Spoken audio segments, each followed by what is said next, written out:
जैसा कि अभी हमारे साथी अभिजीत जी ने बताया कि कल महबूबा मुफ्ती जी ने एक ऐसा आग लगाने वाला, जिसको कह सकते हैं, स्टेटमेंट दिया है जो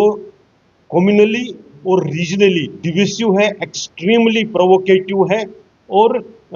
हाईली ऑब्जेक्शनेबल भी और कंडेमनेबल। हमें महबूबा जी से कभी कोई पॉजिटिव बात करने की अपेक्षा रही नहीं है, क्योंकि हम हमेशा मतलब देखा है कि उनकी राजनीति सेशनिस्ट रही है, वो भारत विरोधी रही है, भारत के और उसको नाम वो लबादा देना चाहती है, कभी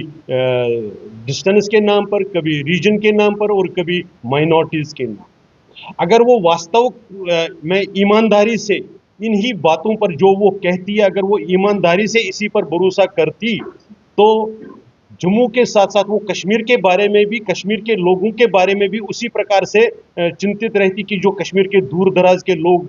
हैं, उनकी सुविधा के बारे में भी बात करती और डिवीजन की मांग उसी हिसाब से करती। माइनॉरिटीज की बात जहां तक है कि अगर माइनॉरिटीज को उसने देखना है, तो वो कश्मीर में जो रिलीजियस माइनॉरिटीज है, खासकर कश्मीरी हिंदू समाज, जो वास्तविक में जिनके खिलाफ एथनिक क्लीनिजिंग की जो शुरुआत हुई इनके पिता श्री मुफ्ती मोहम्मद सईद ने 86 में करवाई थी, जो उन पर उनके पार्टी ने ही उस वक्त इल्जाम लगाया था, तो वो उनके बारे में भी कहते हैं कि इनका ध्यान रखा जाए, इनको भी अलग से एक डिवीजन दिया जाए, ये वो कह देते। लेकिन महबूबा जी की राजनीति न केवल भारत विरोधी, न केवल सनातन विरोधी, न केवल जम्मू के विरोध में है, और ये वही जम्मू है जिसने, जब उनके पिताजी को कश्मीर में पंचायत मेंबर के लिए भी चुना नहीं जा सकता, ऐसा माहौल था उनके विरोध, तब जम्मू के आरएसपोरा के लोगों ने उनको असेंबली में भेजा, जिससे उनका पॉलिटिकल कैरियर बचा, नहीं तो वो ओब्लिवियन में चले गए होते। उसके बाद भारत में ही मुजफ्फरनगर के लोगों द्वारा चुने जाने के बाद वो भारत देश के गृह मंत्री बने। आज वो उसी का एहसान इस ढंग से चुनाती है कि वो भारत में डिविसिव और माइनॉरिटीज के नाम पर इस प्रकार की राजनीति करती है, ताकि भारत में विभाजन हो, भारत में दंगे हो, भारत में भड़काऊ भाषण देने का वो काम करती है। हम इस भारतीय जनता पार्टी के नाते उनके इस व्यवहार को, इसको बहुत ही स्ट्रॉन्ग वर्ड्स में कंडेम करते हैं और चाहते हैं कि जो उनका दौरा, अगर मान लीजिए ये चाहे वो एरसवाइल डोडा डिस्ट्रिक्ट हो या पुंछ और राजौरी का इलाका हो, अगर वहां पर कुछ कम्युनल डिस्टर्बेंसेस होती हैं, तो महबूबा जी को उसके लिए सीधे सीधे जिम्मेवार ठहराया जाए। महबूबा जी की राजनीति भारत विरोधी इस ढंग से है कि यह लगता है कि उनको आईएसआई से डिक्टेट्स मिलते हैं। वो पहली बार ऐसा हुआ है, ऐसा नहीं हुआ, पहले भी हमने देखा हुआ है, चाहे वो उनके द्वारा ड्यूअल करेंसी की बात कही हो, जॉइंट कंट्रोल की बात कही गई हो, तो वो कहां से डिक्टेट होकर आता है, यह देश जानता है। हमको उनके बारे में भी ये भी जानकारी, उनकी पार्टी और उनके परिवार के बारे में ये भी जानकारी देश को है, सारी दुनिया को है, कि जब यहां पर टेररिज्म पीक पर था, उनका व्यवहार कैसे रहा, कैसे लोग मानते हैं सिर्फ, और एक्सपर्ट्स ये मानते हैं, जानबूझकर किडनैपिंग हुआ करती थी हाई प्रोफाइल लोगों के, और उनके बदले फिर आतंकवादियों को छोड़ा जाता था। लेकिन महबूबा जी को ये याद रखना होगा कि अब वक्त बदला हुआ।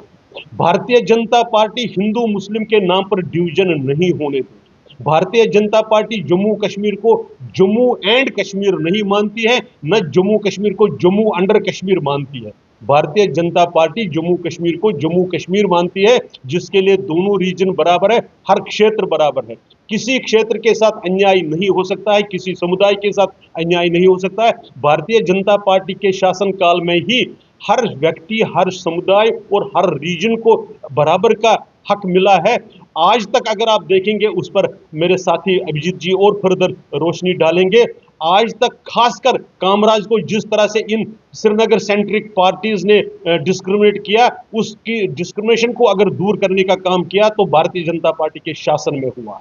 पहली बार अगर कामराज में, नॉर्थ कश्मीर में मेडिकल कॉलेज हुआ, तो भारतीय जनता पार्टी के कारण उसके शासनकाल में आया। इसी प्रकार से आप किसी भी पैमाने पर देखेंगे, चाहे वो डोडा डिस्ट्रिक्ट हो, अरसवाइल डोडा डिस्ट्रिक्ट हो, चाहे वो पुंछ राजौरी हो, यहाँ पर डेवलपमेंट का काम अगर उसको गति मिली है तो भारतीय जनता पार्टी के शासन में हुई है। अगर महबूबा जी को चाहे डोडा डिस्ट्रिक्ट हो एरसवाइल या पुंछ राजौरी की हो, अगर इनके साथ रत्ती भर भी हमदर्दी होती तो जब इनके साथ बजट में पिछली बार नई सरकार द्वारा डिस्क्रिमिनेशन हुई तो इनके जो एमएलए वहां पर जो हालांकि गिने चुने हैं लेकिन वो उस पर आवाज उठाते, तब इन्होंने आवाज नहीं उठाई, तब वो काम सिर्फ भारतीय जनता पार्टी के विधायकों ने किया। तो इस प्रकार से उनके इसमें फिर बता रहा हूं कम्युनली डिविसिव, रीजनली डिविसिव और जम्मू कश्मीर को तोड़ने वाला और इस प्रकार का जो बयान देता है भारतीय जनता पार्टी उसके बहुत ही कड़े शब्दों में भर्त्सना करती है, कंडेम करती है और चाहती है कि अगर ऐसा कोई इनके इस भड़काऊ भाषण को इनका संज्ञान लिया जाए और इस पर उस उचित कार्रवाई का हम मांग करते हैं। मैं अपने साथी डॉक्टर अभिजीत जसरोटिया जी से निवेदन करूंगा कि वो बात को आगे बढ़ाएं। बहुत बहुत धन्यवाद आपका गिरधारीलाल रैना जी। देखिए, आज सबसे बड़ी बात यह आती है कि दुख की बात क्या है। दुख की बात यह है कि महबूबा मुफ्ती साहिबा जहां से ये प्रेस कॉन्फ्रेंस और जहां से ये बात लोगों से कर रही है, महबूबा मुफ्ती साहिबा को उन लोगों ने पिछले ही एमपी चुनावों के अंदर टाटा बाय बाय कर दिया था और वहां से महबूबा मुफ्ती साहिबा की जमानत तक जब्त हो चुकी थी। तो आप किस अधिकार से वहां से आके लोगों की बात कर रहे हैं? क्या आप लोगों की आवाज है उस इलाके की? सबसे बड़ी बात यह आती है आप उस इलाके की आवाज नहीं है, क्योंकि एज ए मेंबर पार्लियामेंट आपकी वहां से जमानत जब्त हो गई। दूसरी बात, आपका एक भी विधायक वहां से नहीं जीता, लेकिन आप फिर भी इसके ऊपर राजनीति करने के ऊपर आएंगे। और ये जो सलाह मशवरा आप दे रहे हैं हमें, ये सलाह मशवरा जरा कश्मीर में भी ले जाए। वहां पर ये सलाह मशवरा आपने क्यों नहीं दिया? कामराज और मराज की बात की हमारे गिरधारीलाल रैना साहब ने, तो वो इलाके गुरेज, तंगदर, बारामूला, ये जो इलाके हैं जो सिर्फ और सिर्फ आपकी इसी एपैथी के कारण, आपके इनजस्टिस के कारण इन इलाकों में कभी आज तक तरक्की नहीं हुई, उनके बारे में ये सुझाव आपकी दौरा नहीं आया। अभी आप चले जाइए महाराज के इलाके के, हम जाते हैं अनंतनाग के इलाके के अंदर, वहां पर भी आप देख लीजिए, आप तो खुद वहां से मेंबर पार्लियामेंट रही हैं। मुझे जरा ये बताइए, जब से थॉमस अल्वा एडिसन ने बल्ब इजाद किया, पहली बार आपके अनंतनाग से आधे से ज्यादा इलाके के लोगों ने वो बल्ब देखा है। वहां पर आपको ये नजर नहीं आएगा। लेकिन आईएसआई का जो मंसूबा था, जो भारत देश के खिलाफ मंसूबा था इस पाकिस्तान का, उसी मंसूबे के ऊपर आज आप बात कर रहे हो, क्योंकि यही मंसूबा था तो 87 और 90 के दशक के अंदर एथनिक क्लीजिंग की गई कश्मीरी हिंदुओं की और उन्हें कश्मीर से बाहर निकाला गया ताकि वो उस इलाके को अपने हिसाब से जो है चला सके। उसके बाद यही सेम चीज अगर आपको याद होगा रजौरी पुंछ के इलाके के अंदर, भले वो चपनारी और बाकी के इलाके के अंदर जहां पर हिंदुओं की हत्या की गई, यही मंसूबा आईएसआई का और पाकिस्तान का उस समय था। आप दूसरी तरफ डोडा में चली जाइए, द्रबशाला और उन इलाकों में जब पूरी की पूरी बारातों को भून दिया जाता था, तब भी आपका यही मंसूबा था। आज आप फिर उसी मंसूबे के ऊपर, उसी पाकिस्तान के, उसी आईएसआई के एजेंडे के ऊपर अगर आप बात कर रहे हैं तो ये बड़ा दुख की बात है। एक यहाँ की मुख्यमंत्री होने के, जब आपने यहाँ पर पदभार संभाला, इसी देश के संविधान की आज आपने कसम खाई है, आज आप फिर से जम्मू कश्मीर को मजहब के नाम के ऊपर, अपनी ओछी राजनीति के नाम के ऊपर बांट रही हैं। और काफी अच्छी बात अगर कही गिरधारीलाल रैना जी ने कि हमें पता है कि क्या क्या खेल हुआ करते थे 87 के बाद, कौन कहां पर किडनैप होता था, उसके बाद किसको छोड़ा जाता था, किसके भतीजे को किडनैप किया गया और 27 टेररिस्ट छोड़ दिए गए, कौन यहां पर था जिसके भाई को यहां पर किडनैप किया गया, उसके बाद 7 टेररिस्ट छोड़े गए। आज आप फिर से उसी मंसूबे के ऊपर काम कर रही हैं। हमें तो पहले ही पता था, शायद यही कारण रहा होगा। अटल जी कहा करते थे कि सरकारें आती जाती रहती हैं, पार्टियां बनती बिगड़ती रहती हैं, पर देश रहना चाहिए। आपको याद होगा अटल जी का नाम तो महबूबा जी आप लेती हैं, लेकिन ये वही अटल जी हैं जिन्होंने आपको अपनी स्टेज शेयर नहीं करने दी थी, उस स्टेज से नीचे उतार दिया था, क्योंकि हमें पता था कि बैक ऑफ द माइंड आपका जो प्लान है और पाकिस्तान का प्लान है उनमें कोई मतभेद नहीं है। लेकिन याद रखिएगा, ये नरेंद्र मोदी जी का नया भारत है। यहाँ पर इस तरह का मंसूबा, हिंदू मुसलमान को डिवाइड करने का मंसूबा, या यहाँ पर पाकिस्तान के झंडे पर कोई भी इंसान चलेगा उसे बख्शा नहीं जाएगा, उसे छोड़ा नहीं जाएगा। बाकी की बातें जो है हमारे साथ हमारी डिप्टी मेयर बहन पूर्णिमा जी आपके साथ करेंगे। इसी वक्तव्य को आगे कंटिन्यूशन में लेते हुए, जैसे कड़े शब्दों में इन्होंने उनके पूरा विश्लेषण जो उन्होंने बयान दिया है आपके समक्ष रखने का प्रयास किया, ऐसे संवेदनशील इलाके में राजौरी में जहां की जनता ने उसको पूरी तरह से नकार दिया था, ऐसा कम्युनल और एंटी नेशनल बयान देना उन शहीदों और निर्दोष लोगों के बलिदानों के ऊपर एक उंगली उठाने के बराबर है। उन आकाओं को खुश करने के लिए, जो पाकिस्तान में हमारे आतंक के आकाए बैठे हुए हैं, उन आकाओं को खुश करने के लिए ये बयानात उन्होंने उस ऐसी संवेदनशील धरती पर बैठ के दिए हैं।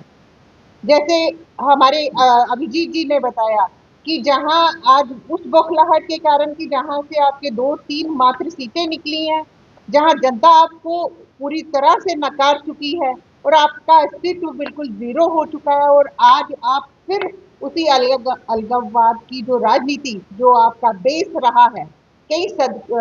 दशकों से आपका बेस रहा हुआ है, चाहे किडनैपिंग के मामलों को देखो, चाहे अंतर्राष्ट्रीय स्तर पर आपने आतंकवाद को फैलाने का जो एजेंडा जो आपने अपनाया हुआ आईएसआईआई का, जिसको आप धरातल पर उतारने का, इस कम्युनल और एंटी नेशनल बयानों के माध्यम से धरातल पर उतारने का प्रयास कर रहे हैं, ये कभी भी आप इसमें सफल नहीं हो जाए। भारतीय जनता पार्टी के एक सिपाही होने के नाते से हम इसको हमेशा इस नकारात्मक जो आपकी राजनीति रही है इसकी बदसरना करते हैं। भाजपा हमेशा एक देश, एक संविधान और एक झंडे में विश्वास करती है। जो आपने आज के युवाओं को भ्रमित करने के लिए पुनः ये अलगवाद का जो झंडा दोबारा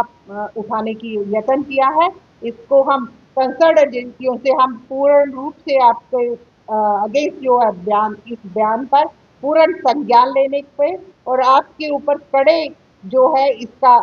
संज्ञान लेना चाहिए। इसके में कन्विक्शन अगर होती है तो वो उसके भी हम आपको मांग करते हैं। बहुत बहुत धन्यवाद।